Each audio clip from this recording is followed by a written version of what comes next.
I'm telling you, that This man ain't keeps normal. coming around here. He's texting my daughter, taking her places. This ain't Ma'am, normal. slow down. Right now, all I've got is a noise complaint and a car that already Dude, left. she's 15. He's been buying her throwing phones, around picking her up serious after that accusations. program. At 6:47 p.m. on a Wednesday evening in Ocala, Florida, Officer Cedric Tate pulled his patrol car into the cracked parking lot of Pinewood Gardens, a low-income apartment complex on the city's southeast side. The dispatch had come in as a domestic disturbance, noise complaint, possible altercation. Cedric had handled dozens of calls at Pinewood before. Most ended with paperwork and nothing more. He stepped out, adjusted his vest, and activated his body cam. The red light blinked once and held steady. What he saw wasn't a fight.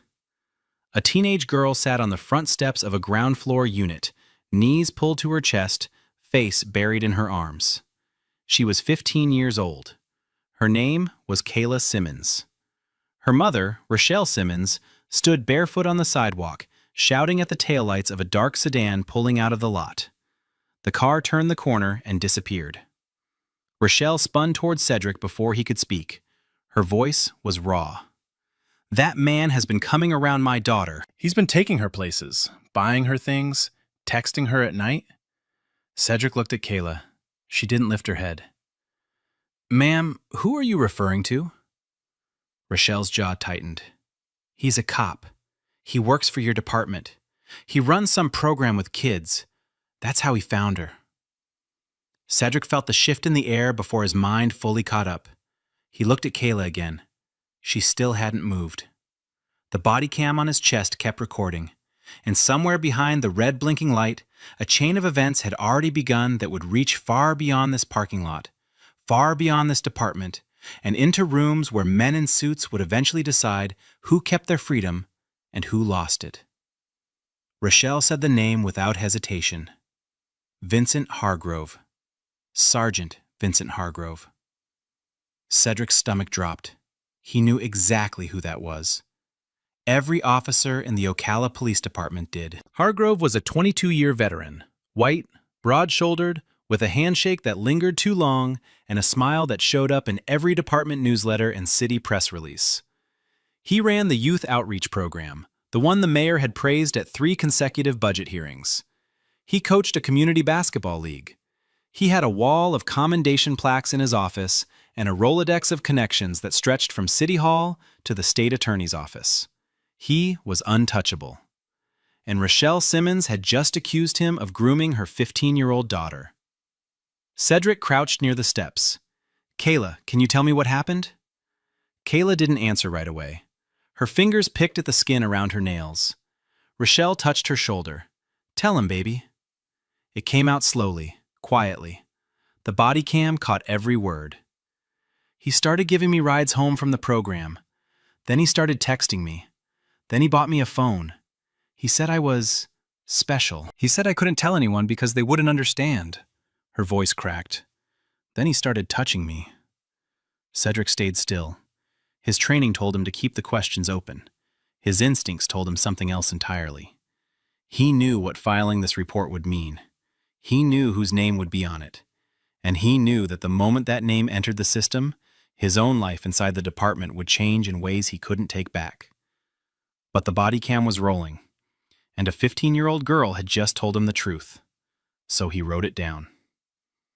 The next morning, Cedric walked into Lieutenant Craig Dunmore's office at 8:15 a.m. with the report printed, signed, and paper-clipped to a copy of his body cam log. Dunmore was 51, white, a career administrator who had spent more years behind a desk than on the street. He had a reputation for keeping things smooth, not for keeping things right. Cedric placed the report on the desk. Dunmore read it slowly. "You need to be very careful with 1, 2, 3, 4, 5, 6, 7, 8, 9, 0. You need to be very careful with accusations like this. This girl, she's 15. Kids that age get confused. They exaggerate. Sometimes they flat out lie for attention." "That doesn't change what she told me on camera," Cedric said. Dunmore's eyes narrowed slightly. "You recorded it?" "It's on my body cam. Standard activation." Dunmore exhaled through his nose, looked at the report again, looked at the name. Vincent Hargrove. He folded his hands. I'm going to give you some advice, officer. Not as your lieutenant, but as someone who's been here a long time. Don't go down this road. That girl's story hasn't been verified. Hargrove is a decorated sergeant with 2 decades of service. You start throwing his name around in a report like this, you're going to create problems you don't want. Cedric held his gaze. I'm not throwing anything around. I responded to a call. I documented what the victim told me. That's my job. Dunmore stared at him for a long moment. Then he picked up the report, placed it in a drawer, and closed it. I'll look into it. That's all for now. Cedric stood. He knew exactly what "I'll look into it" meant. It meant the drawer would stay closed, the report would go nowhere, and a 15-year-old girl would keep waiting for someone to believe her. The changes started within a week. Small at first, almost invisible. Cedric's regular day shift was reassigned without explanation. He was moved to the overnight rotation, 11 p.m. to 7 a.m., covering the highest crime corridor in Ocala's southeast grid. When he asked a sergeant about it, the answer was short: staffing needs. His locker, which had been in the main row near the briefing room for 4 years, was relocated to the far corner of the basement level. No reason given, no memo. Entered the break room. A patrol partner entered the break room. A patrol partner he'd ridden with for 2 years requested a reassignment without telling him. Cedric heard about it from someone else. Then came the union visit. A rep named Dale Prescott, a thick-necked white man with a shaved head and a permanent half-smile, cornered Cedric near the vending machines one night before shift. "Just a friendly word," Prescott said, leaning against the wall. "People are talking, Tate. You filed something that's making waves. I'd think real hard about your future here if I were you." Cedric looked at him. "Are you threatening me?" "I'm advising you. There's a difference." Prescott walked away. Cedric stood there, alone, the fluorescent lights buzzing above him. And while all of this was happening, while the department quietly rearranged itself to push Cedric into a corner, Sergeant Vincent Hargrove continued his routine without interruption. He showed up to community basketball games. He posed for photos at a school assembly. He shook hands at a city council event where the mayor publicly thanked him for his dedication to Ocala's youth. His smile was wide, his uniform was pressed, and no one around him had any idea what was coming. 3 weeks after Cedric filed his report, Kayla Simmons stopped going to school. Her attendance, which had already been slipping, collapsed entirely. She wouldn't eat breakfast. She wouldn't leave her room. Rochelle found her one night sitting on the bathroom floor at 2 a.m., staring at the wall, holding her phone. When Rochelle took the phone and scrolled through the messages, her hands started shaking. There were texts from an unsaved number. The language was careful at first, then possessive, then explicit. Phrases no adult should ever send to a child. Instructions. Threats disguised as affection. You know what happens if you talk. I'm the only one who cares about you. Don't ruin this. Rochelle screenshotted everything. Then she called Cedric directly. She had kept his card from the night of the first visit. He answered on the second ring. "Officer Tate, I've been calling the department for 2 weeks. Nobody's called me back. Nobody's come to talk to Kayla. Nobody's done anything." Cedric closed his eyes. He already knew. "I filed the report, Ms. Simmons. I put it in my lieutenant's hands." She was crying now. "Then why hasn't anyone come? Why is this man still out there? He's still texting her. He's still reaching her somehow." Cedric asked her to preserve the phone exactly as it was. Don't delete anything. Don't reply. Keep it somewhere safe. That night, after his shift, Cedric sat in his car in the department parking lot and pulled up his Bodycam log on the internal system. His footage from that Wednesday evening at Pinewood Gardens was still there. The report he had filed was listed as under review. It had not been assigned to a detective. No case number had been generated. No follow-up was logged. 3 weeks.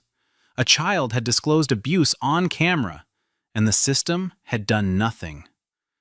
Cedric downloaded the footage to a personal drive. He copied the report. He saved the incident log. He stored all of it in a lockbox at his apartment. If the department was going to bury this, they were going to have to bury it without the evidence. Cedric didn't go looking for the second victim. She found him through a woman named Loretta Fay. Loretta ran a small nonprofit on the west side of Ocala called Bridge Forward, a mentorship and tutoring program for at-risk girls between the ages of 12 and 17. She had worked with the police department's youth outreach before, but had quietly pulled away 2 years earlier. She never said why publicly, but when Cedric reached out to her through a mutual contact at a community church, she agreed to meet him at a coffee shop off Silver Springs Boulevard. She was cautious. She didn't want her name in any report, but she had something to say. "You're not the first person to notice something wrong with Hargrove." Cedric set his cup down. "What do you mean?" 2 years ago, a girl in my program, 14 years old, told her mother that Hargrove had been taking her on drives after sessions, buying her clothes. The mother filed a complaint with Internal Affairs. Loretta paused.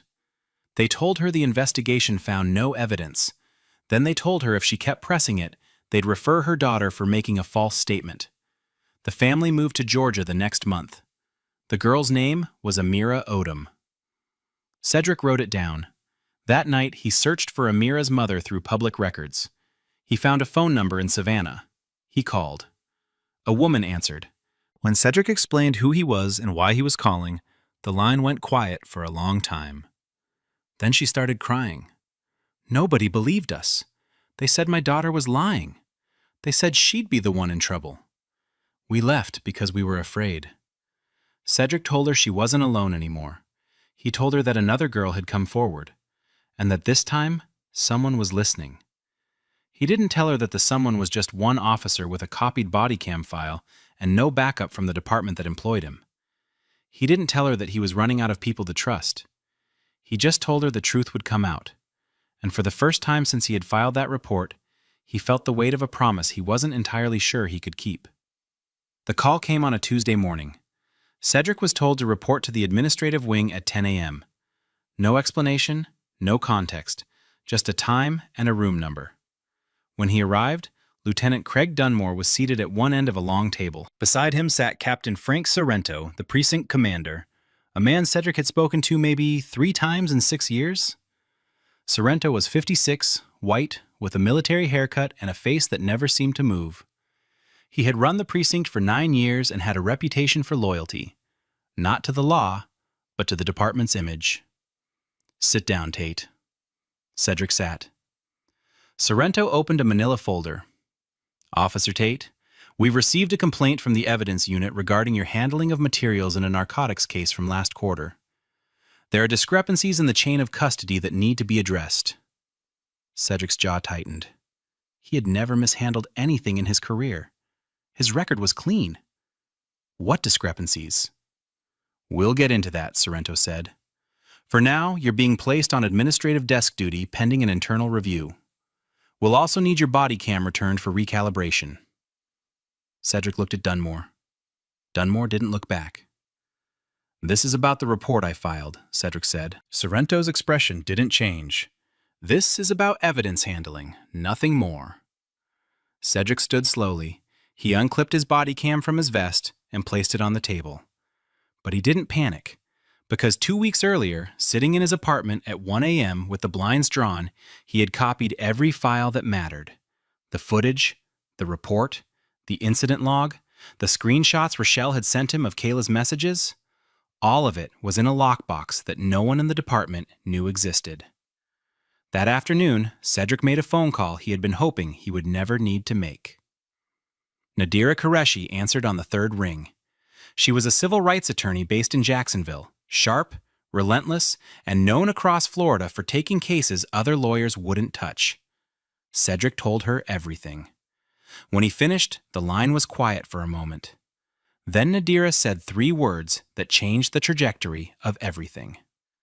"We go federal." 2 days later, Cedric sat in a windowless conference room on the 4th floor of the FBI field office in Jacksonville. Across from him were 2 agents from the Public Corruption Unit, Special Agent Rena Castillo and Special Agent Tom Brierly. Nadira sat beside him, a legal pad already half full of notes. Cedric laid it all out. The call at Pinewood Gardens, Kayla's disclosure on his body cam, the report he filed with Dunmore, the silence that followed, Rochelle's calls to the department that were never returned, the messages on Kayla's phone, the second victim, Amira Odom, whose family had been pressured into retracting their complaint and fleeing the state, the sudden reassignment to overnight shifts, the locker move, the union warning, and finally, the fabricated internal investigation designed to strip him of his body cam and push him out. Castillo listened without interrupting. When Cedric finished, she asked one question. "Do you have the footage?" "Yes," Cedric said. "Every second of it." He handed over the drive. Castillo inserted it into a secure laptop. The room went silent as Kayla's voice filled the speakers. Small, shaking, 15 years old, describing things no child should ever have to describe. When the playback ended, Brierly looked at Castillo. She nodded once. Within 48 hours, the FBI opened a formal federal investigation into Sergeant Vincent Hargrove and the Ocala Police Department. Agents began pulling Hargrove's phone records, financial statements, and department communications under sealed warrants. What they found went further than even Cedric had feared. Hargrove had been in contact with at least 5 minors outside any official program capacity. Late-night calls, prepaid phones, cash withdrawals of $200 and $300 at a time, all coinciding with dates the outreach program held evening sessions. The pattern was methodical, practiced, and it had been going on for years. Cedric drove back to Ocala that evening in silence. His hands gripped the wheel. The streetlights blurred past. He had done what the department refused to do. He had taken it outside the walls.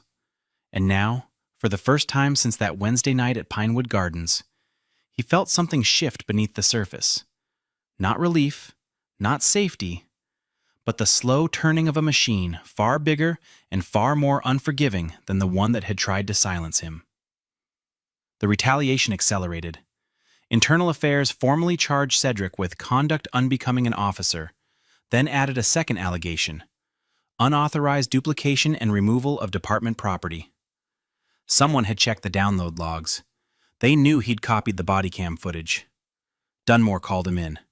Door closed. "You made copies of department footage without authorization. That's a terminable offense." "I copied evidence of a crime that was reported and ignored," Cedric replied. Dunmore leaned forward. "Return every copy, every file, every drive." "That's not going to happen. Talk to my attorney." He walked out.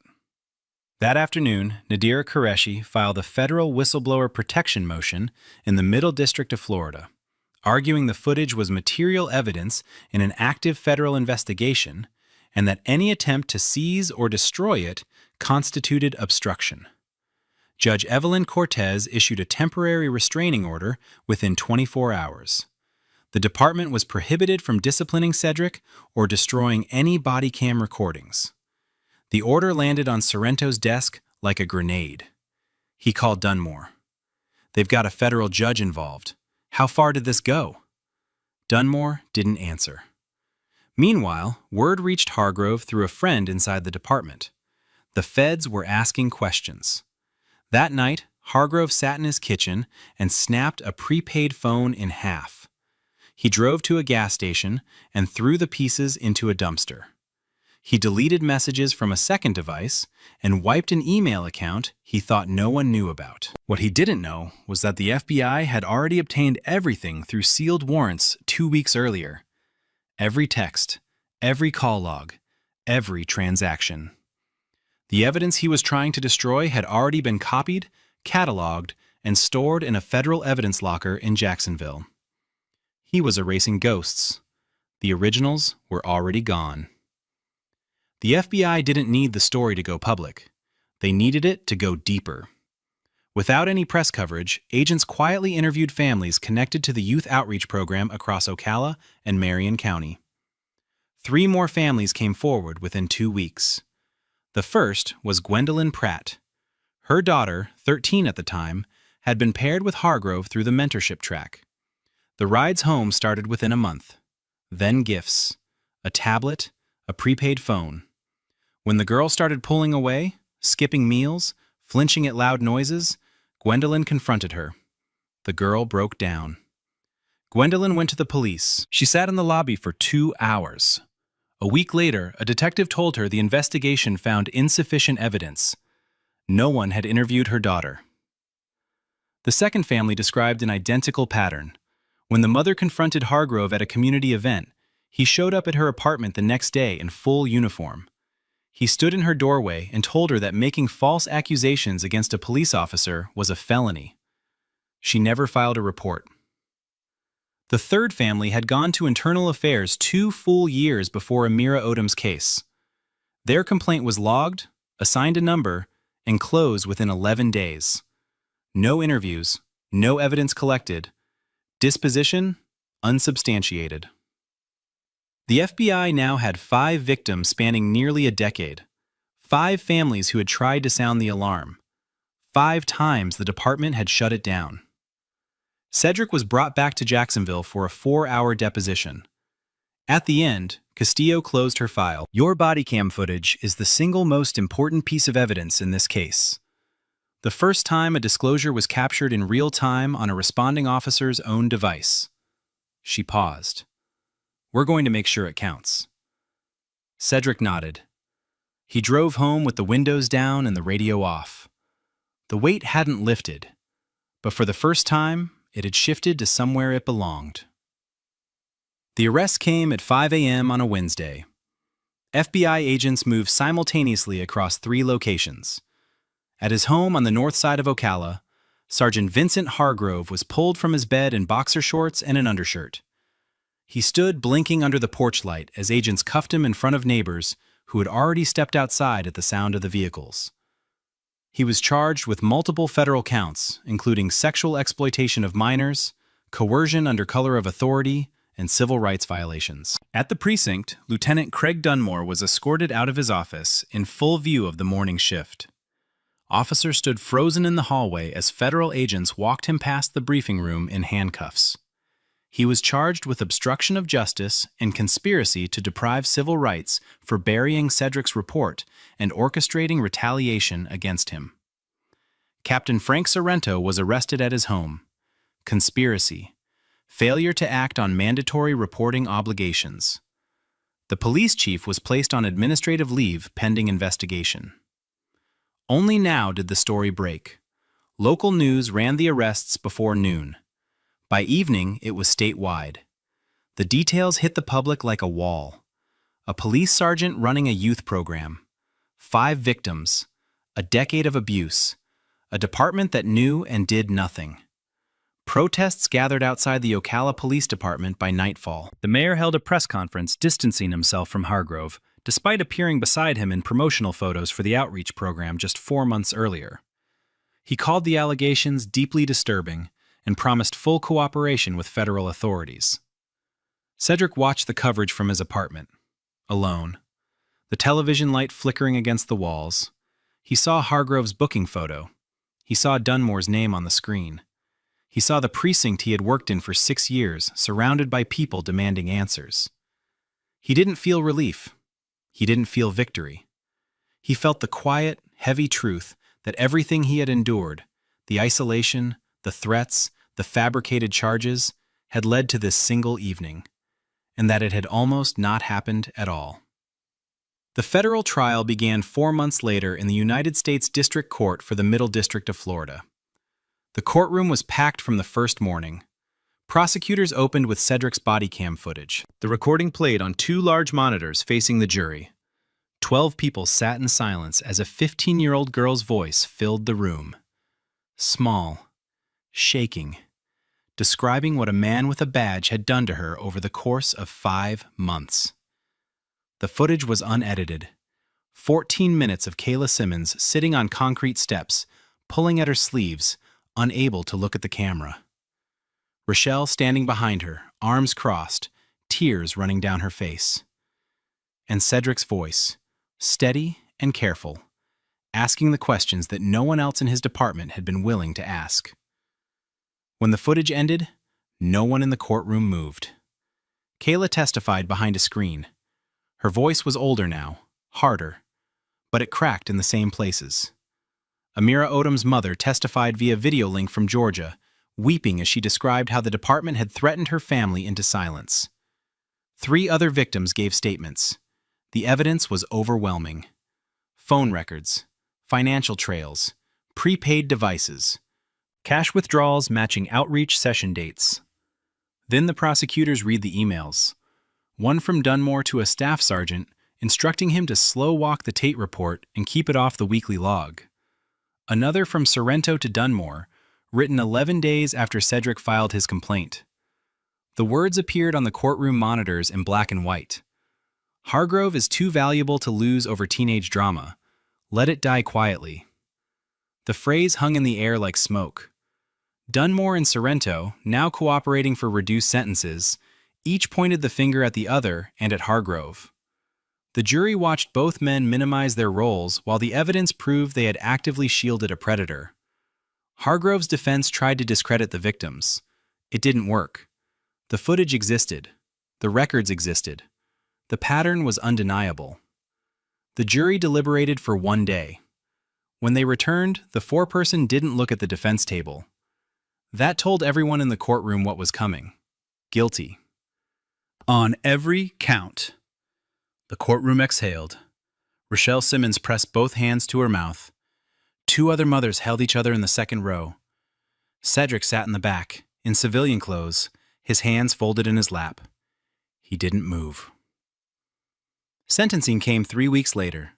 The courtroom was standing room only. Judge Evelyn Cortez, the same judge who had issued the restraining order protecting Cedric's footage months earlier, presided. She addressed Hargrove directly.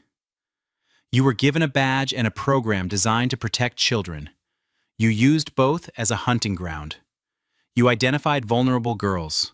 You isolated them. You abused them. And when they tried to speak, the men around you made sure no one listened. Hargrove stood motionless. His attorney had advised him to show remorse. He showed nothing.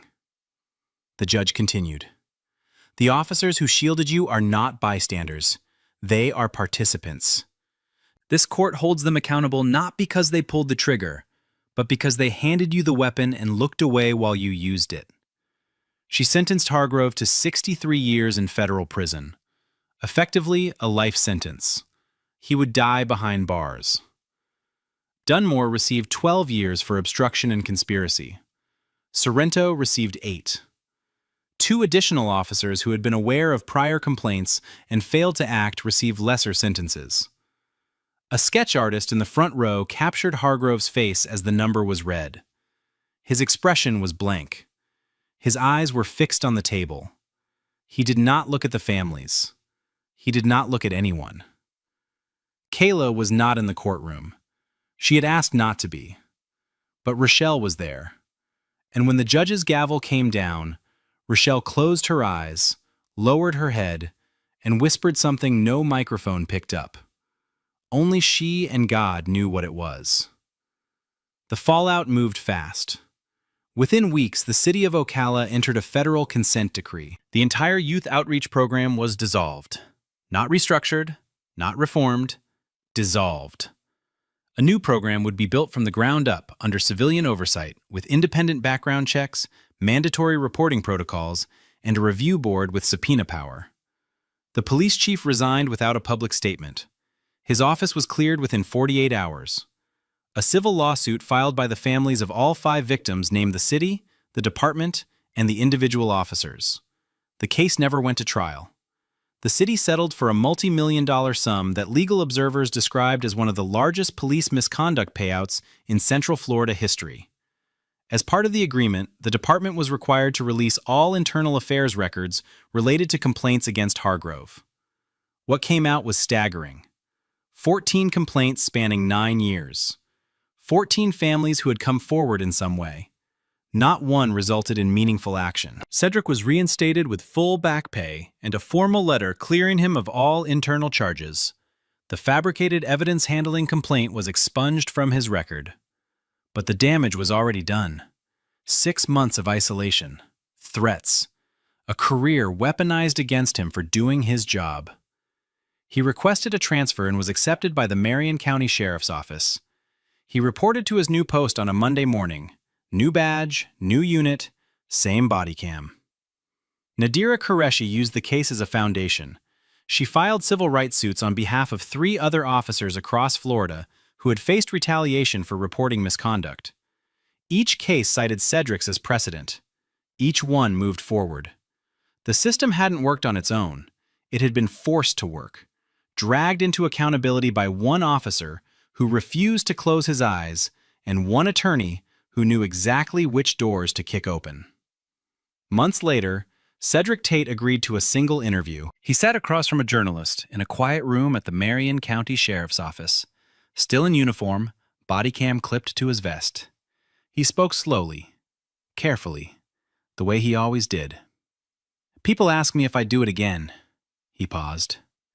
I think about that question more than I should, because the honest answer is it almost broke me.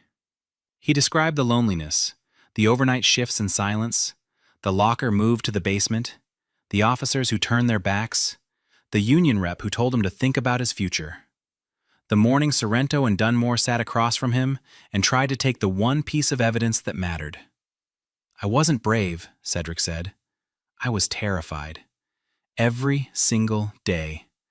I just kept thinking about that girl on the steps, 15 years old, telling me the truth because she thought someone would finally do something. He looked down at his hands. If I had walked away from that, I wouldn't be able to wear this uniform. I wouldn't deserve to. He talked about Amira, the girl whose family had been run out of the state, the complaint that was buried years before Kayla ever sat on those steps. She never got justice the first time, Cedric said. That stays with me. He said the system didn't work. People made it work. By refusing to look away, by keeping copies when they were told to delete, by walking into federal offices when their own department shut the door. The interview ended quietly. No dramatic statement, no rehearsed closing line. Just a man in uniform who had done what the men above him refused to do, and paid for it in ways most people would never see. The piece closes with Cedric walking through the Marion County Sheriff's Office at the start of a new shift. Body cam on, red light steady. He steps into his patrol car, adjusts his mirror, and pulls out of the lot. The narrator's voice returns. Vincent Hargrove will die in federal prison. The officers who protected him lost their badges, their freedom, and their names. And a 15-year-old girl's trembling voice on a body cam recording, footage that was nearly seized, nearly buried, nearly erased, brought down an entire chain of command. Not because the system worked, because one man wouldn't let it fail. If you think this situation was bad, wait until you see what happens in the case on the right-hand side. Sir, I stopped you for the damaged taillight. I also need clarification about your relationship with the minors in the vehicle. They're family friends. I'm driving them home, that's all. One of them said you're not his father. They're scared, sitting in silence while you're ordering them to stay quiet. You playing with fire, deputy. You don't understand. At 11:47 p.m. on a dark stretch of Highway 9 outside Crestfield, Georgia, a 29-year-old patrol deputy named Vanessa Cordero activated her lights behind a black Lincoln Continental drifting between lanes with a broken taillight. She expected nothing. A routine stop on a quiet overnight shift covering for a colleague on leave. The kind of call that usually ended with a warning and a wave. It didn't. The driver lowered his window slowly, already holding his license between two fingers, like a man who had done this before and never had to explain himself. He was well-dressed, calm, controlled. He identified himself before she could finish her opening line. Judge Clarence Devereaux, presiding judge of the 14th District Family Court. His voice carried authority, even on the shoulder of a county road at midnight. He told her the taillight had been an ongoing issue, that he was heading home from a family function, and that she could let this one go. Cordero noted the tone.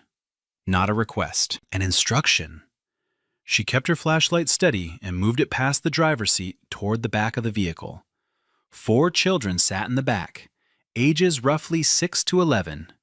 None of them moved. None of them spoke. Their eyes stayed low, fixed on their laps or the seat in front of them. One of them, a small girl in the rear passenger seat, was trembling visibly. Her hands were pressed flat between her knees. Cordero's training told her to note the detail and continue the stop. She did. She asked for registration. Devereaux handed it over without a word, his eyes watching her in the side mirror. She stepped back toward her cruiser, Bodycam recording, flashlight beam cutting across the dark interior of the Lincoln one more time. That was when a boy sitting behind the driver's seat turned his head slowly and looked directly into the lens mounted on her chest. His lips barely moved. "That's not my dad." Judge Clarence Devereaux was 58 years old and had spent 22 of those years on the bench of the 14th District Family Court in Crestfield, Georgia. He was not just a judge in that town, he was an institution. His name appeared on the donor walls of 3 local nonprofits. He gave the keynote address at the county's annual Foster Care Appreciation Dinner every year for over a decade. He had been profiled twice by the Crestfield Herald as a pillar of justice and compassion, a man who had dedicated his career to protecting the most vulnerable children in the system.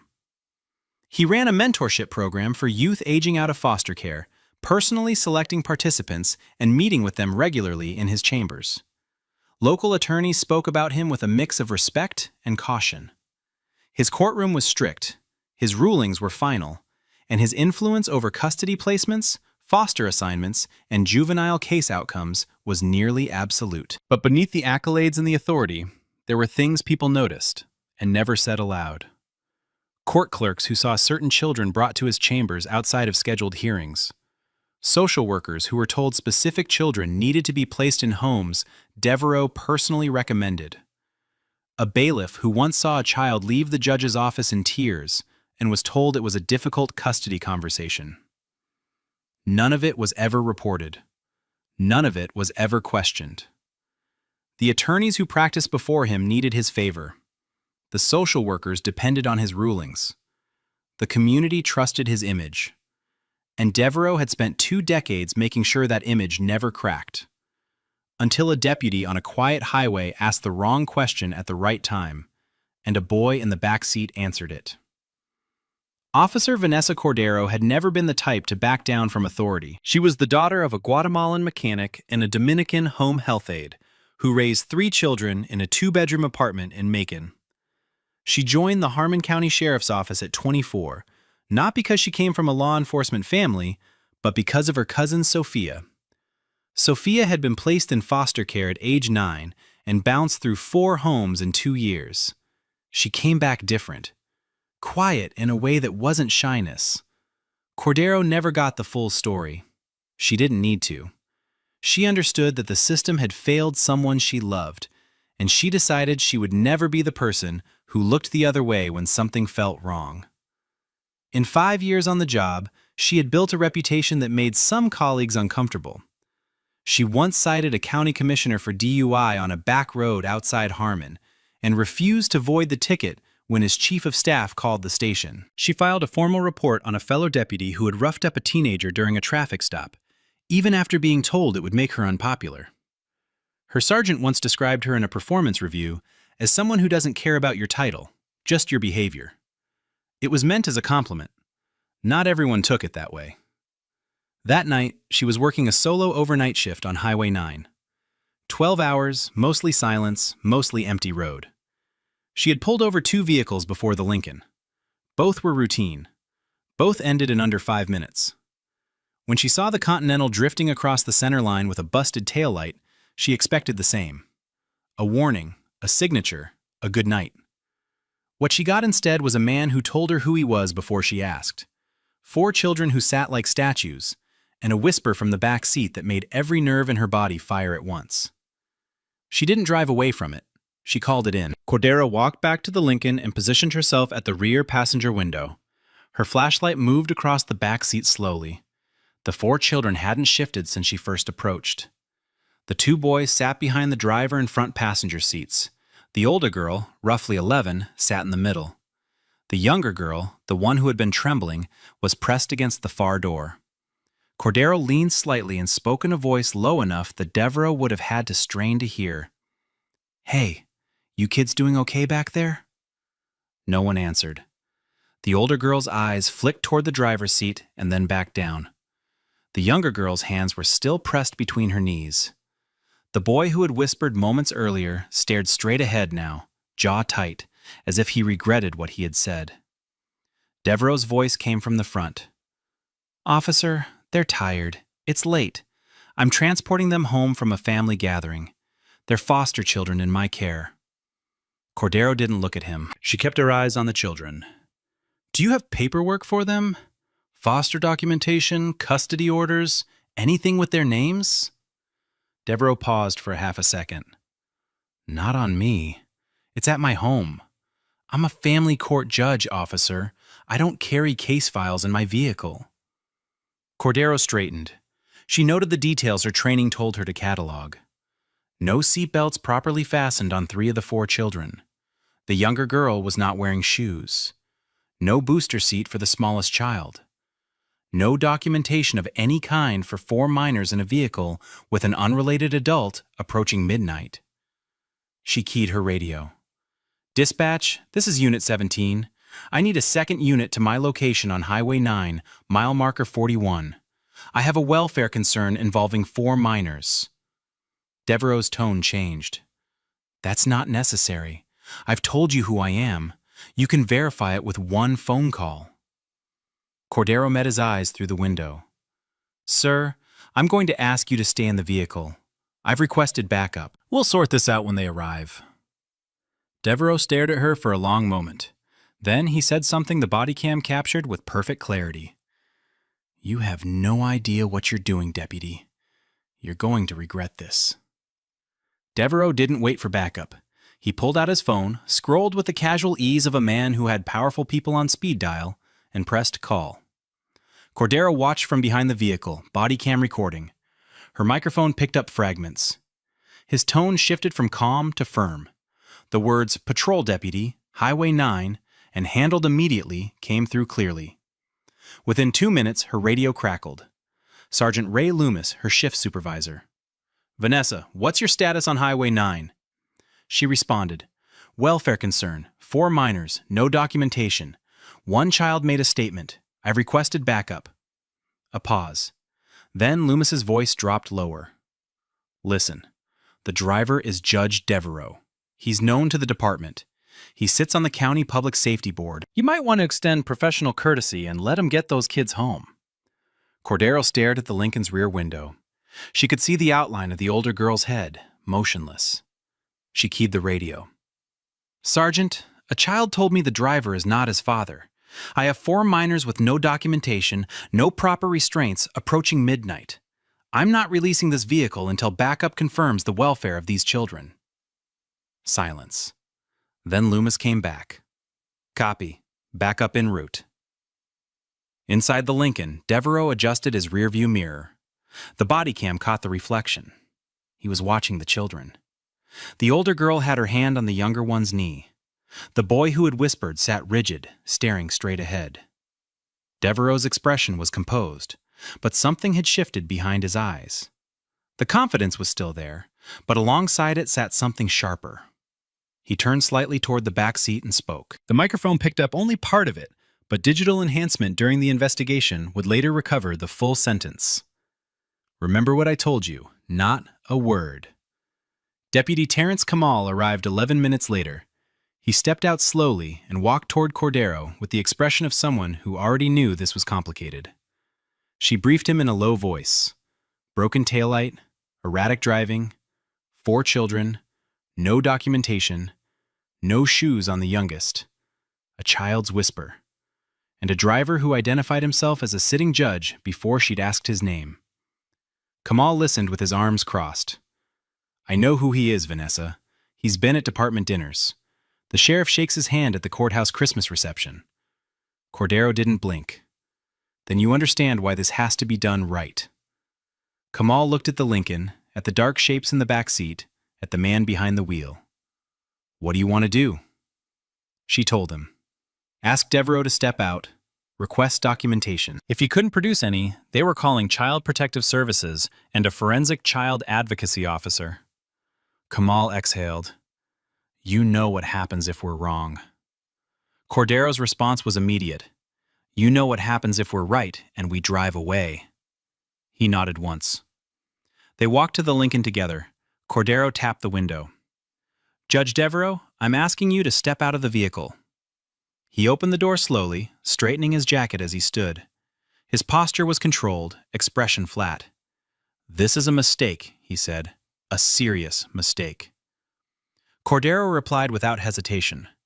"Sir, do you have any legal documentation authorizing you to transport these children?"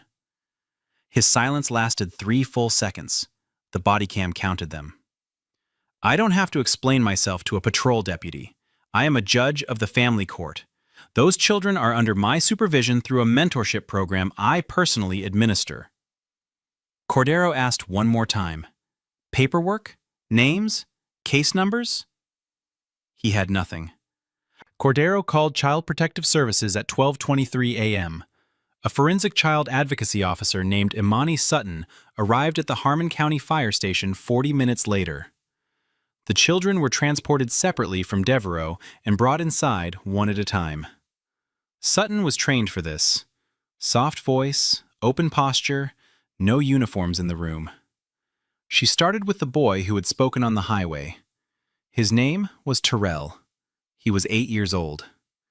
He had been in the foster system since age 4.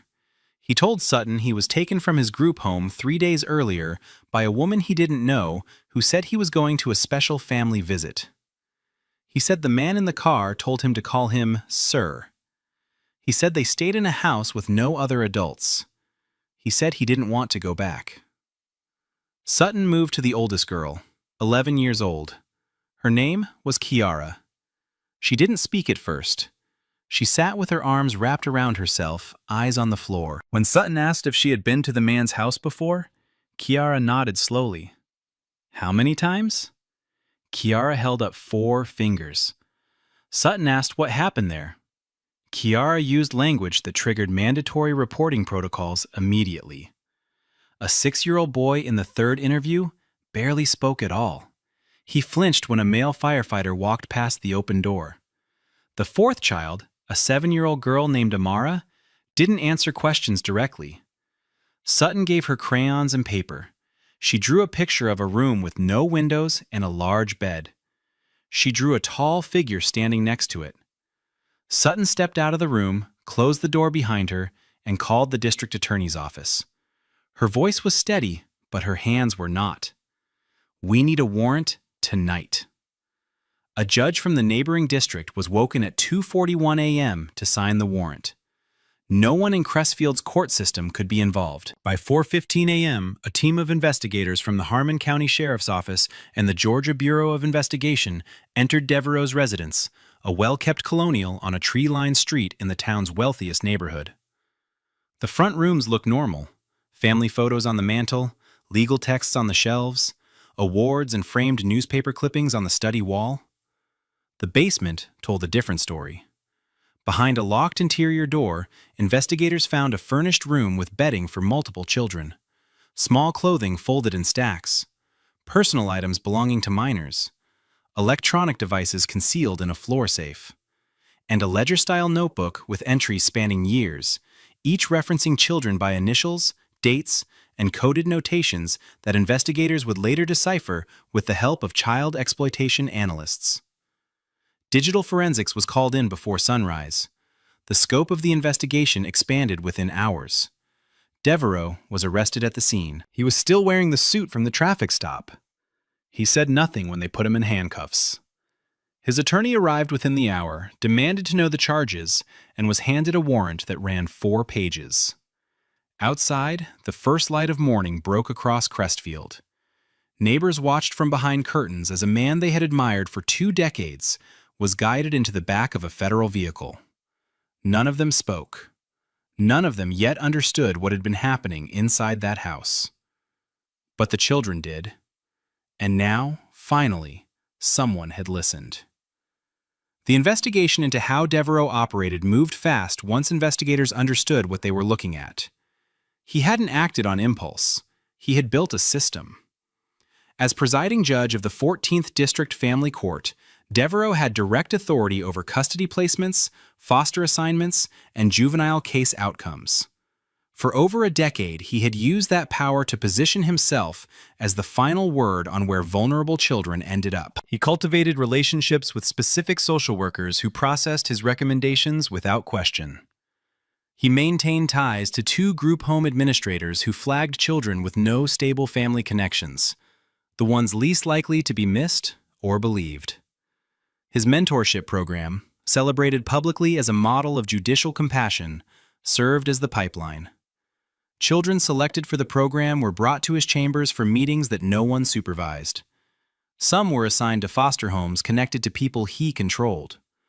Court records later showed that Devereaux had personally intervened in the placement of at least 19 children over 7 years, overriding caseworker recommendations in 12 of those instances.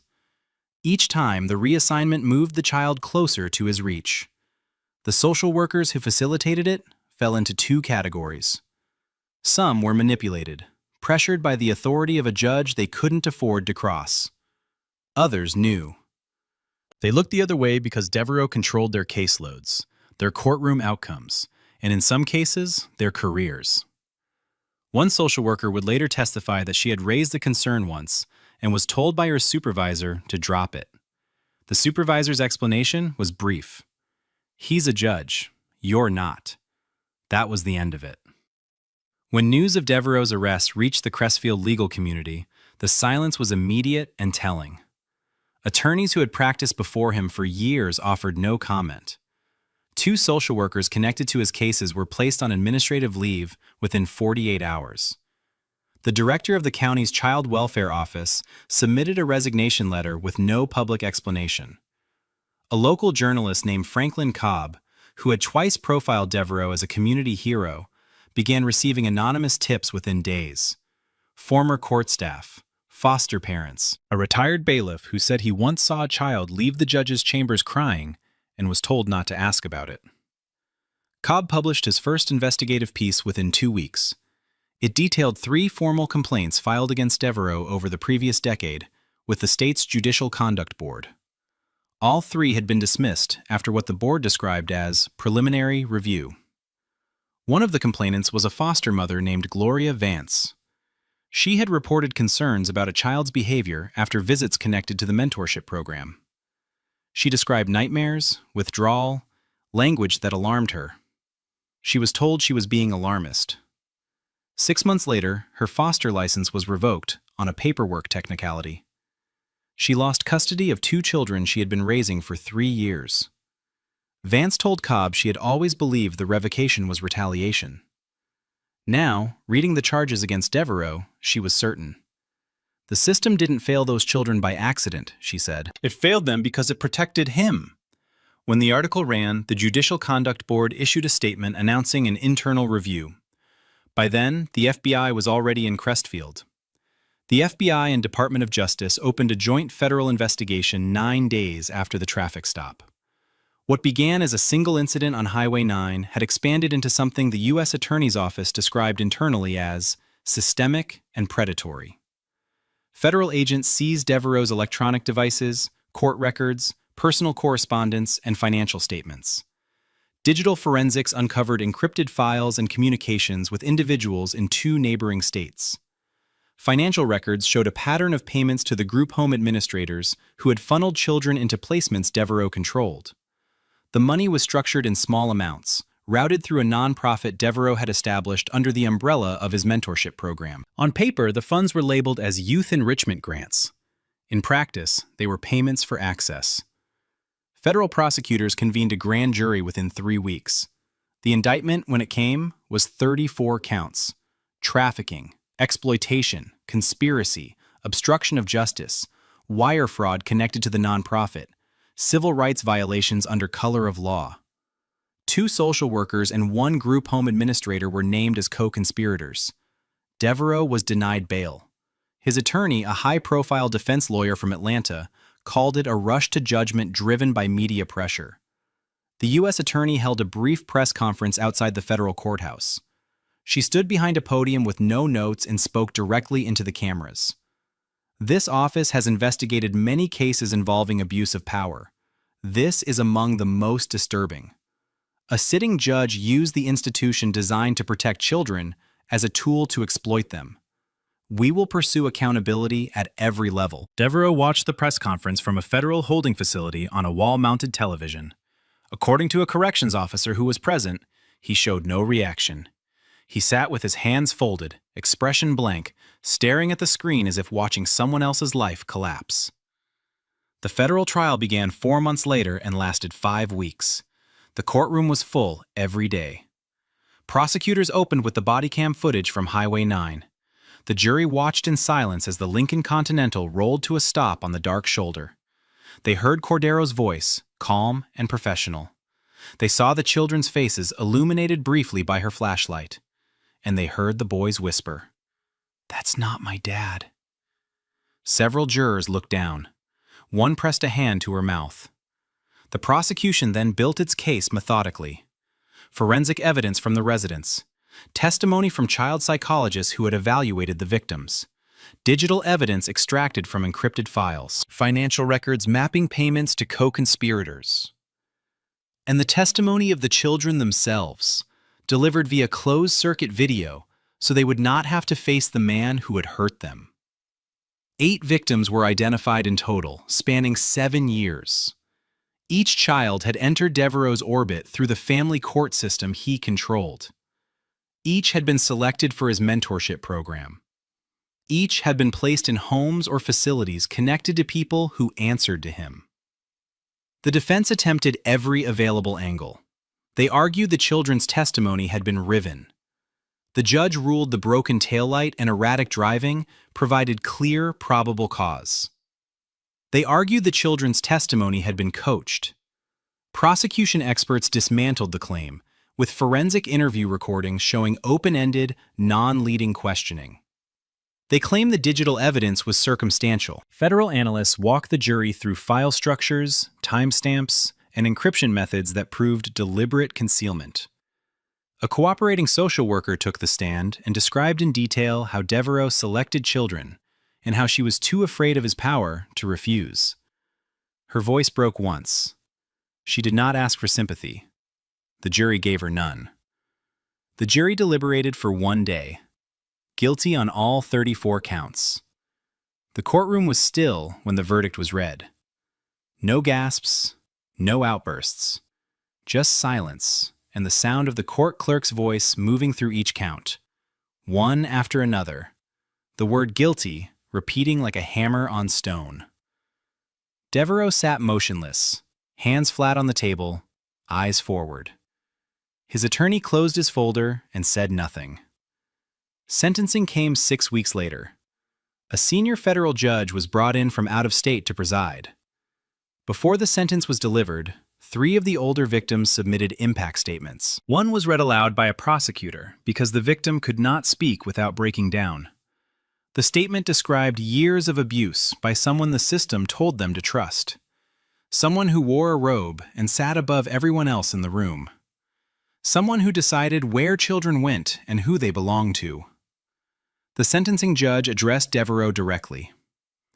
You were entrusted with the most sacred responsibility the legal system can offer, the protection of children who had no one else to speak for them. You weaponized that trust.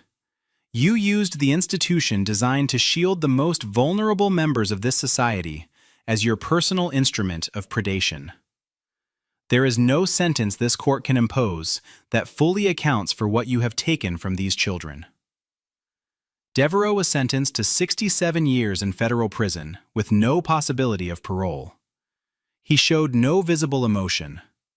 At 58 years old, the sentence was effectively life. He was led from the courtroom in shackles, past the families of victims, past the journalists, past the cameras. He did not look at anyone. The door closed behind him. His robe, his title, his reputation, his freedom. All of it gone. The fallout reshaped Crestfield from the inside out. The State Judicial Conduct Board was restructured after an independent audit revealed systemic failures in handling complaints against sitting judges. 3 board members resigned. New legislation was introduced requiring independent oversight of all family court placements and mandatory cross-referencing of judicial involvement in foster care assignments. The county's child welfare department was placed under state supervision for a minimum of 5 years. Internal emails uncovered during the federal investigation showed that supervisors within the department had been aware of irregularities in Devereaux's placement recommendations, but chose not to act. One email sent from a senior case manager to the department director read simply, "He's the judge. We don't question the judge." That email was cited in the governor's public statement calling for wholesale reform. The 2 cooperating social workers received reduced sentences. One was given 3 years. The other received probation and mandatory testimony in related proceedings. The group home administrator who had facilitated access to children was sentenced to 12 years. Gloria Vance, the foster mother whose license had been revoked after she raised concerns, was publicly reinstated. The state issued a formal apology. She regained custody of the 2 children she had lost and was invited to serve on the newly formed Civilian Oversight Panel for Child Welfare.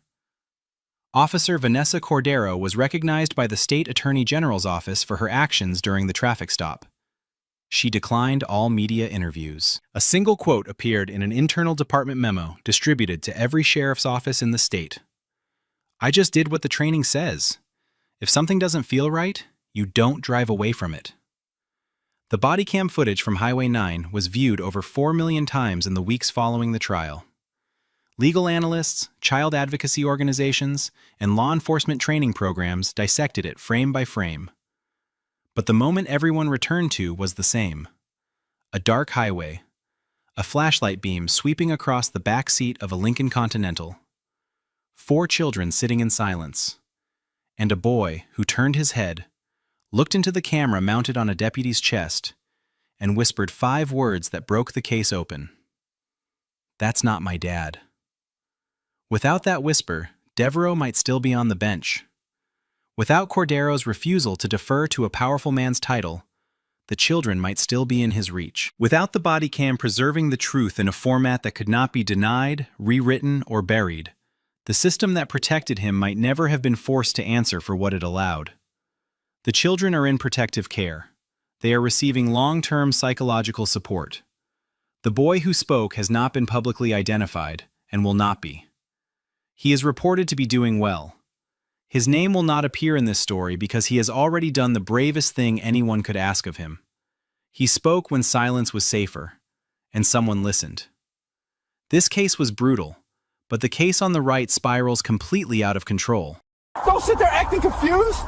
You expect me to believe this is your vehicle? It is registered to me. You verified that. Registered doesn't mean earned. Cars like this don't just land in the hands of someone like you without something shady behind it. Am I being charged with a crime? No. At 9:47 on a quiet Sunday morning along Meridian Boulevard in Crestwood, a matte black Lamborghini Urus rolled through a green light at the intersection of Walnut and 5th. The driver signaled, changed lanes, and continued at exactly the posted speed limit. 6 car lengths behind her, Officer Brent Hargrove, 42, a 16-year veteran of the Crestwood Police Department, sat behind the wheel of his patrol cruiser and watched. His dash cam was running, his body camera was active. Both would later confirm what happened next. Hargrove followed the Lamborghini for 6 full blocks. He didn't activate his lights. He didn't run the plates. He just followed, watching, waiting for something he could use. At the 7th block, he hit the sirens. He called it in as a suspicious vehicle, possible stolen, and noted a failure to signal during a lane change. The dash cam would later show the signal blinking clearly, 3 full seconds before the merge. The driver who pulled over without hesitation placed both hands on the steering wheel and waited calmly for the officer to approach was federal judge Geneviève Okafor-Laurent. She was 53 years old, a sitting judge on the United States Court of Appeals for the 4th Circuit, and one of the most respected jurists in the federal system. She was on her way home from visiting her elderly mother across town. She wore a linen blouse, sunglasses pushed up on her head, and no identification that would mark her as anything other than what Hargrove had already decided she was: a black woman driving a car he didn't believe she could own. Officer Brent Hargrove had been with the Crestwood Police Department since he was 26 years old. In that time, he had accumulated 31 civilian complaints, the overwhelming majority filed by Black and Latino residents. The complaints described a pattern that never changed: pretextual stops, aggressive questioning, searches conducted without consent or probable cause, property seized and never returned. Hargrove had earned a nickname in the neighborhoods he patrolled most heavily. Residents called him the Collector. Not because he collected evidence, but because he collected belongings. Cash pulled from wallets during traffic stops, jewelry removed during pat-downs and logged as potential proceeds of criminal activity, electronics confiscated under civil asset forfeiture statutes that allowed police to take property without ever filing charges. Over the past 5 years alone, Hargrove had seized more than $340,000 in cash and personal property from citizens. Almost none of those seizures led to arrests. Almost none of that property was ever returned. 2 prior cases involving allegations of planted evidence had been quietly settled by the city before reaching trial. Internal Affairs had reviewed his file multiple times and closed every investigation without action. His supervisors described him in evaluations as assertive and proactive. The police union representative, a man Hargrove met for drinks twice a month, had personally intervened to block 3 separate disciplinary recommendations. Younger officers who questioned his methods were told to mind their own calls. Those who pushed further were transferred. Hargrove operated with the confidence of a man who had never once been held accountable. And on this Sunday morning, with his lights flashing behind a Lamborghini Urus on Meridian Boulevard, he had no reason to believe that was about to change. Judge Genevieve Okafor-Laurent was not the kind of person who announced herself. She never had been. Her father, Chukwemeka Okafor, came to the United States from Lagos in 1974 with $200 and a work visa. He drove a taxi in Washington, D.C. for 31 years, 6 days a week, often pulling double shifts so his children wouldn't carry the debt he did. Her mother, Ruth Ann Laurent, grew up in Orangeburg, South Carolina, the granddaughter of sharecroppers. She cleaned office buildings at night and took community college classes during the day until her body gave out before her ambition did. Genevieve was the youngest of 3. She earned a full scholarship to Howard University, graduated summa cum laude, and was accepted to Yale Law School, where she was one of 9 Black women in her class. She clerked for a Supreme Court justice.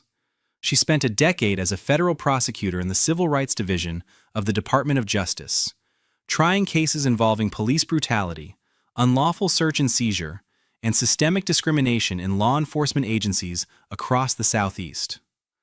9 years ago, she was appointed to the United States Court of Appeals for the Fourth Circuit. She had since authored or joined rulings in more than a dozen landmark cases involving police misconduct, qualified immunity, and constitutional violations under the 4th and 14th Amendments. Legal scholars described her opinions as surgically precise. Defense attorneys feared her bench. Civil rights lawyers cited her rulings like scripture. None of that was visible on Meridian Boulevard that morning. What Hargrove saw when he looked through that window was a Black woman in a linen blouse sitting behind the wheel of a car he had already decided wasn't hers. And that was all he needed. Hargrove approached the driver's side with his right hand resting on his belt. His body camera captured the angle from his chest. The dash cam recorded the wider frame from the cruiser. Both were rolling. Both would preserve every word of what came next. He didn't greet her, didn't introduce himself. His first words were a demand. "Whose car is this?" Judge Okafor-Laurent looked up at him, hands still on the wheel. "It's mine. You have proof of that?" She reached toward the center console slowly, movements deliberate and visible. "My license and registration are right here." Hargrove took the documents and studied them far longer than necessary, flipping the registration back and forth, holding the license up as though comparing the photo to a face he had already decided didn't match the vehicle. He walked back to his cruiser. He ran the plates. The vehicle came back registered to Genevieve Okafor-Laurent. The license was valid. No warrants, no flags, nothing. He sat in the cruiser for nearly 4 minutes, Then he got out and walked back to her window. The body camera captured what came next without interruption. Step out of the vehicle. For what reason? Okafor Laurent's voice was steady. I need you to step out. I've provided my documents. Everything is in order. Why am I being asked to exit my car? Hargrove leaned closer. I'm detecting the odor of marijuana coming from inside this vehicle. There was no marijuana in the car. There had never been marijuana in the car. Forensic analysis would later confirm that no trace of any controlled substance existed anywhere in or on the vehicle.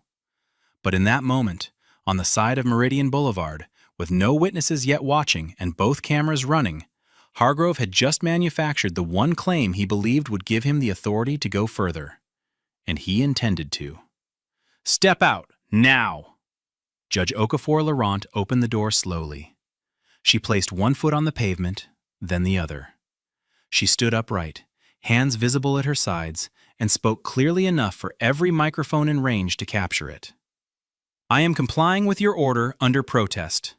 I do not consent to any search of my person or my vehicle.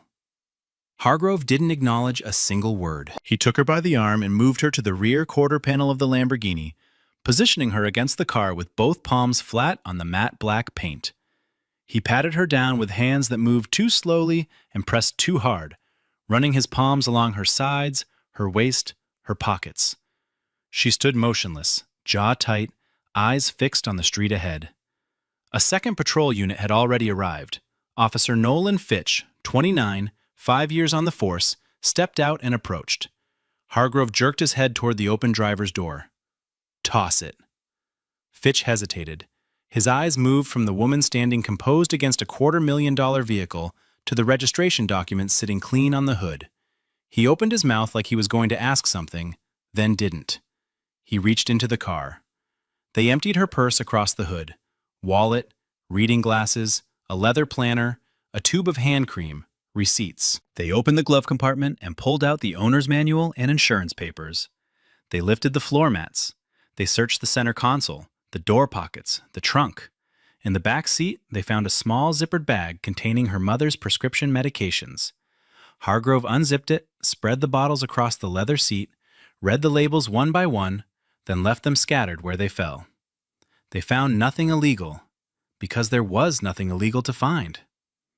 Across the street, in a second-floor window of a brick colonial, a woman named Celeste Gerard had been watching since the lights first flashed. Her phone was recording. She didn't say a word. She didn't need to. Hargrove stood in the middle of the road, feet apart, hands on his hips, staring at the open doors of a vehicle that had given him nothing. No drugs, no weapons, no contraband. No justification for a single thing he had done in the last 20 minutes.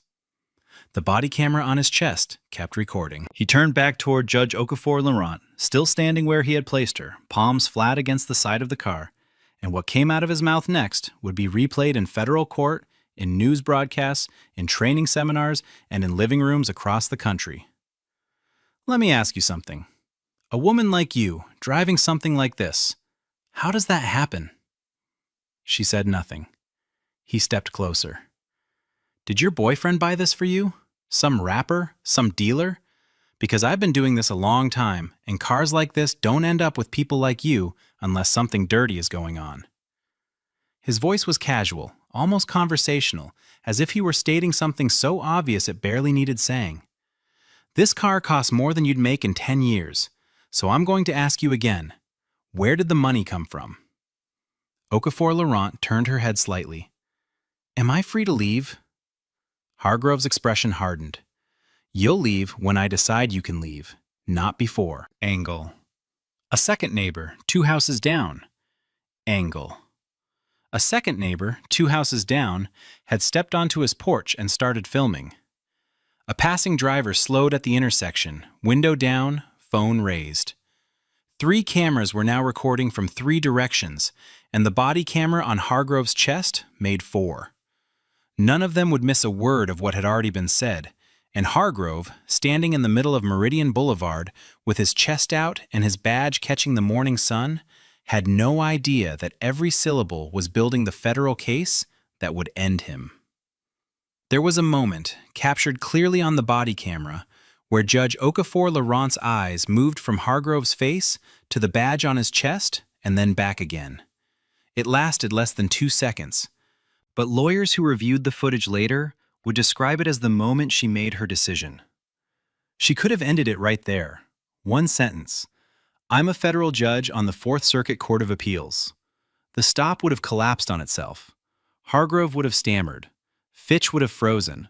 Apologies would have tumbled out, fast and hollow and desperate. She knew that. She also knew exactly what that would mean. It would mean that the Constitution applied differently depending on who you were.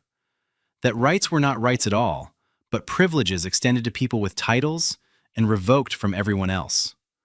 That a black woman driving a Lamborghini deserved to be searched and humiliated, unless she could prove she was important enough to be left alone. So she said nothing about who she was.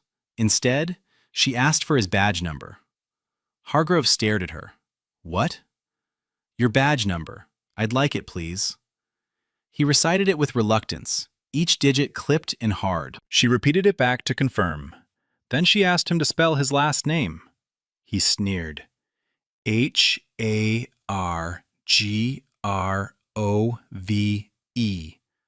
Slow enough for you? She didn't react.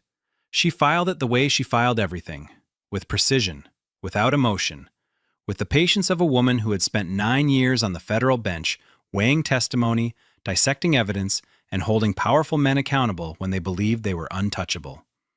She had judged cases exactly like this one. She had read transcripts full of the same language, the same pretexts, the same arrogance dressed in a uniform. Now she was standing inside one, palms flat against her own car, living every word she had ever read in a case file. Hargrove keyed his radio. I need a K-9 unit at my location, Meridian Boulevard, south of 5th. Judge Okafor Laurent looked at him but said nothing. The temperature that morning was already 87 degrees and climbing. She was standing on asphalt in direct sunlight with no shade and no water. In the backseat of the Lamborghini, her mother's prescription medications sat in the zippered bag Hargrove had torn open, bottles scattered across dark leather that was absorbing every degree of heat the sun could give it. 2 of those prescriptions were temperature sensitive. The labels said so clearly. Hargrove had read those labels. He didn't care. The K-9 unit arrived 28 minutes later. Officer Dean Sutcliffe, 36, stepped out with a Belgian Malinois on a short lead. The dog circled the vehicle once, then again. It showed no alert behavior.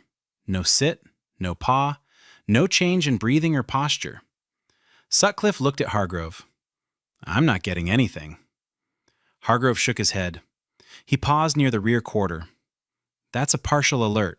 Go again. Sutcliffe glanced at Fitch. Fitch looked at the ground.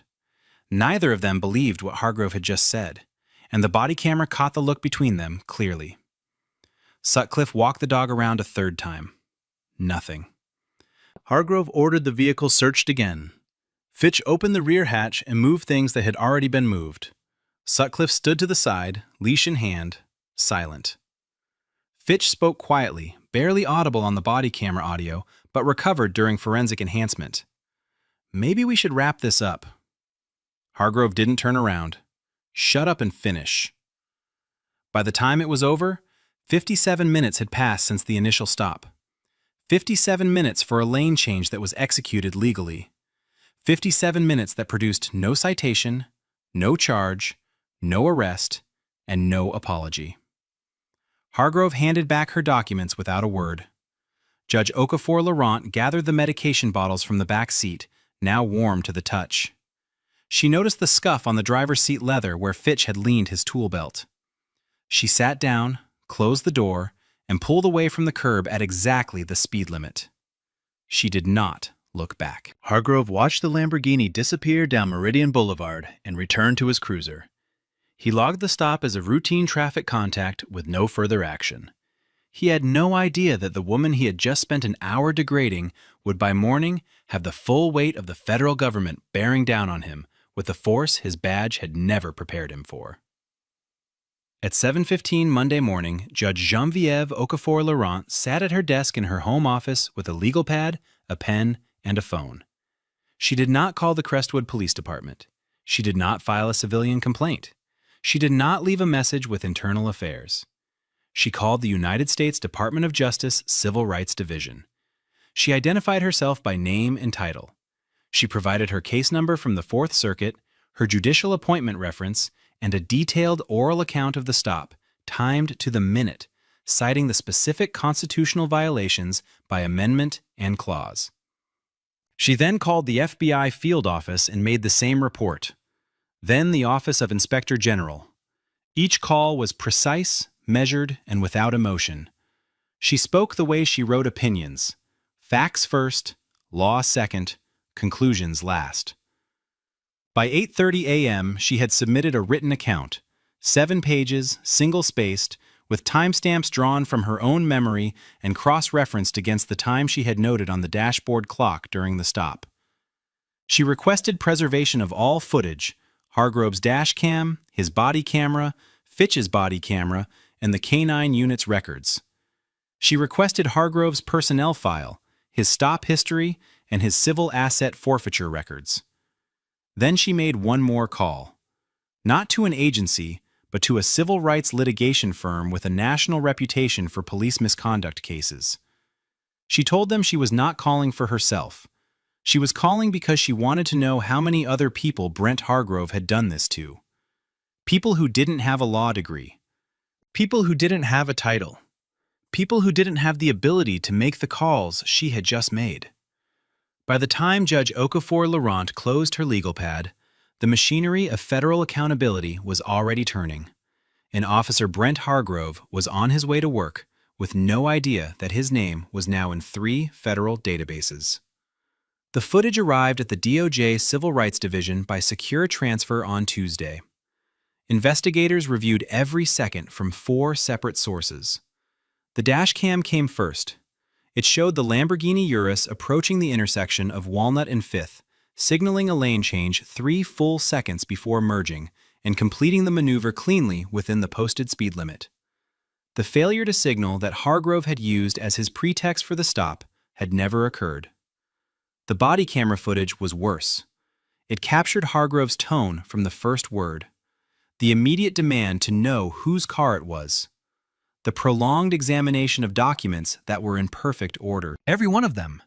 Women like you don't. Every one of them. Women like you don't come by cars like this. Did your boyfriend buy it for you? This car costs more than you'd make in 10 years. Audio forensic enhancement recovered something the body camera microphone had barely caught in real time. Early in the stop, before Fitch had arrived, Hargrove had leaned toward his radio and whispered, "Bet you anything this thing's stolen or bought with dirty money. Look at her." The K-9 unit's records collapsed the marijuana claim entirely. Officer Sutcliffe, under questioning, admitted the dog had shown no genuine alert behavior at any point during the search. When asked about the partial alert Hargrove had claimed, Sutcliffe paused for a long time before answering. "There was no alert. I told him that. He said to go again." Investigators then pulled Hargrove's stop records. In the past 18 months, he had conducted 214 traffic stops. 178 of them, over 83%, involved Black or Latino drivers. Civil asset forfeiture filings showed he had seized more than $340,000 in cash and personal property during that same period. Charges were filed in fewer than 6% of those seizures. The rest of the property simply disappeared into the system, and the people it belonged to never saw it again. The investigators looked at the numbers, looked at the footage, and understood they were no longer investigating a single traffic stop. They were looking at a career. They arrived at 9 a.m. on a Wednesday without warning. 2 FBI special agents and 3 DOJ Civil Rights Division investigators walked through the front entrance of the Crestwood Police Department, carrying federal subpoenas and a preservation order for all digital records. They did not ask for a meeting. They served the documents at the front desk and requested immediate access to the Chief of Police. Chief Raymond Beckett, 58, came out of his office expecting a courtesy visit. His expression changed within 30 seconds. The subpoenas demanded Hargrove's complete personnel file, all 31 complaint records, Every internal affairs investigation and its disposition, body camera server access logs going back 3 years, and all internal communications referencing Hargrove's stop activity, forfeiture records, or civilian complaints. Beckett's first instinct was to push back. He began asking about jurisdiction, about process, about whether the department's legal counsel should be present. The lead FBI agent let him finish, then told him the victim of the stop was a sitting judge on the United States Court of Appeals for the Fourth Circuit. The color left Beckett's face, but the agent continued before the silence could settle. Her title is not why we're here. We're here because the evidence shows a pattern in practice of civil rights violations by an officer your department has protected for 16 years. That's a federal matter, regardless of who he pulled over last Sunday. Hargrove was on patrol when the call came through ordering him back to the station. He was met in the parking lot by a captain who told him to hand over his badge, his firearm, and his cruiser keys. He was escorted inside, placed in an administrative office, and informed he was suspended pending a federal investigation. His face went tight. He asked what this was about. Nobody answered. Fitch was pulled from duty the same morning and placed on administrative leave. The union representative, Victor Spano, arrived within the hour, demanding to know what was happening. An FBI agent took him aside and said one sentence that ended the conversation. "Obstruction of a federal civil rights investigation is a felony, Mr. Spano. I suggest you cooperate fully and advise your client to do the same." Spano said nothing further. For the first time in 16 years, the machinery that had shielded Brent Hargrove went completely silent. 3 weeks later, the United States Attorney's Office for the District filed a federal indictment against Officer Brent Hargrove. The charges were severe: deprivation of rights under color of law, 18 U.S.C. Section 242, conspiracy to commit civil rights violations, filing false police reports, illegal search and seizure in violation of the Fourth Amendment. The indictment ran 34 pages. It did not focus solely on the stop of Judge Genevieve Okafor-Laurent. It detailed a pattern spanning years. 47 identified victims, predominantly Black and Latino, subjected to unlawful stops, fabricated pretexts, warrantless searches, and civil asset forfeitures carried out without probable cause. It described a system in which complaints were filed and buried. Supervisors looked the other way, and one officer operated with impunity because no one above him had the will to stop him. Officer Nolan Fitch was offered cooperation terms within days of the indictment. He accepted. In his testimony to federal investigators, Fitch described what Hargrove was like between stops, the language he used in the cruiser when the body cameras were off, the casual way he selected targets based on race and vehicle type, the comments about certain neighborhoods and certain people that had become so routine, Fitch stopped registering them as unusual. He described an unwritten culture within the department where aggressive stop numbers were rewarded, where complaints from minority residents were treated as the cost of doing business, and where officers who raised concerns were quietly reassigned or frozen out of advancement. Fitch's testimony led investigators to 2 supervisors, Sergeant Dale Womack and Lieutenant Ira Fontaine, both of whom were named in the indictment as unindicted co-conspirators. Internal emails showed Womack had received at least 9 forwarded complaints about Hargrove over 4 years and had closed every one without action. Fontaine had signed off on Hargrove's forfeiture paperwork dozens of times, without once questioning the absence of corresponding charges.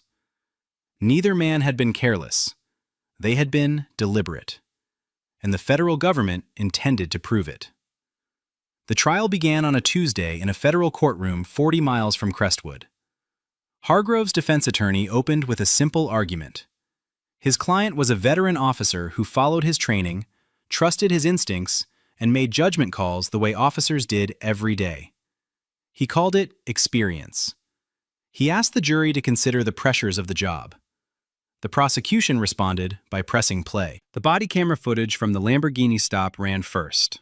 The jury watched from Hargrove's own perspective as he fabricated a marijuana claim emptied a purse across the hood, scattered prescription medication across a back seat, and told a woman standing against her own car that people like her didn't come by vehicles like this. Then prosecutors played footage from 6 other stops, different days, different drivers. The language was nearly identical. The tactics were the same. Each stop involved a black or Latino driver. Each produced no charges. 12 of Hargrove's other victims took the stand. A retired canine training supervisor testified that no alert behavior had occurred during the Lamborghini search, and that the partial alert, Hargrove claimed, did not exist in any recognized training program. A use of force expert testified that every element of the search violated the Fourth Amendment. Judge Okafor Laurent took the stand last. She was introduced by name alone. To have a stranger's hands press her. To have a stranger's hands press her against her own vehicle. What it felt like to watch her mother's medication scattered across hot leather by a man who never once considered she might be telling the truth. She described the moment Hargrove told her the car cost more than she'd make in 10 years, and she paused. Not for effect, because the memory required it. The jury deliberated for less than a day, guilty on every count. The sentencing hearing was held 3 weeks later. Hargrove stood in a dark suit, no badge, no firearm. The presiding judge, the Honorable Catherine Shao, addressed him directly. Officer Hargrove, you did not merely break the law, you weaponized it. You used the authority entrusted to you to target, humiliate, and rob citizens of their constitutional rights based on the color of their skin. You did this repeatedly, systematically, and without remorse. She sentenced him to 7 years in federal prison, among the harshest sentences for a civil rights violation by a law enforcement officer in the circuit's recent history. He was remanded immediately. Fitch received a suspended sentence for cooperation, but was permanently barred from law enforcement. His silence on Meridian Boulevard had cost him everything his testimony couldn't buy back. The Crestwood Police Department entered a federal consent decree, independent civilian oversight, mandatory demographic data on all stops and forfeitures, published quarterly, comprehensive retraining with annual testing, complete overhaul of internal affairs, including independent review of all racial bias complaints. Sergeant Womack and Lieutenant Fontaine were forced to resign. Chief Beckett announced his retirement 2 days later without public comment. The civil lawsuit was filed on behalf of Judge Okafor Laurent and 38 other identified victims. The city's attorneys reviewed the footage, the stop data, the forfeiture records, the emails, and the federal conviction. Settlement negotiations lasted less than a month. The final amount was $6.4 million, divided among victims according to severity and documentation. The money would matter, but what mattered more was the record. It could not be sealed, it could not be buried, and it could not be undone. Judge Genevieve Okafor Laurent returned to the bench without ceremony. She did not give interviews. She did not appear on panels about her experience. She let the record speak because the record was comprehensive and the record was permanent. But 6 months after the trial, she accepted an invitation to deliver the keynote address at a national legal conference on constitutional policing. She stood at the podium in the same composure she had carried on Meridian Boulevard and said what she had carried quietly since that Sunday morning. I did not tell that officer who I was, because who I am should not determine whether my rights are respected. The Constitution does not have a VIP lane. The room was silent for a long moment before the applause began.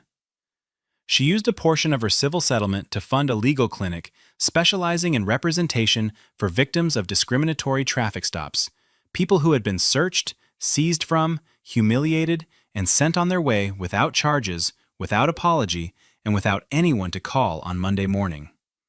The clinic opened in a small office 12 minutes from Meridian Boulevard. Hargrove served his sentence in a federal facility where his former profession made every day harder than the last.